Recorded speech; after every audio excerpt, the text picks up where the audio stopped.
Across the deepest layers of myth and psyche, one figure appears again and again, the Great Mother, the primordial feminine whose power stretches from the cradle to the grave. She is not a single goddess, but the total field of feminine archetypal energy, the first form to emerge from the undifferentiated unconscious.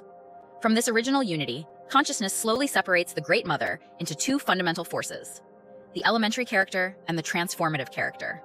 These are not moral categories, but structural principles that shape human experience. Axis M is the principle of preservation, the archetype of containment, shelter, and continuity. In its positive form, it appears as the nest, the cradle, the mountain, the house, the clay vessel, the cave, and the prehistoric Venus figurines, whose rounded bodies embody nourishment and safety. This is the realm of Geborgenheit, the deep psychological feeling of being held and protected, but the same container can turn terrible. M, the terrible mother, is the devouring womb, the engulfing darkness, the force of diminution, extinction, and physical death. Myth expresses this through figures like Kali, the vagina dentata, and the consuming earth that reclaims every body.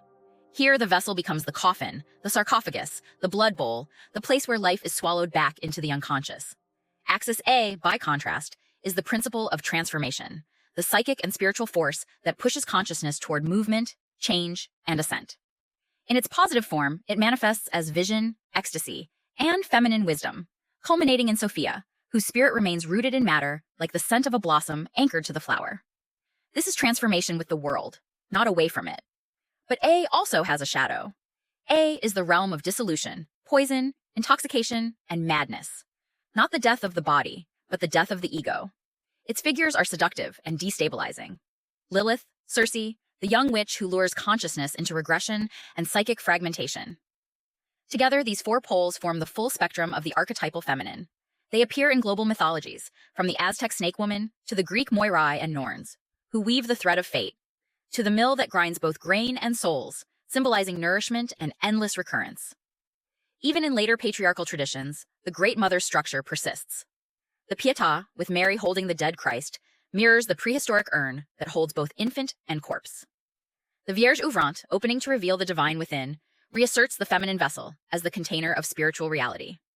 To understand the Great Mother is to understand the full range of human experience, safety and annihilation, ascent and collapse, birth and rebirth.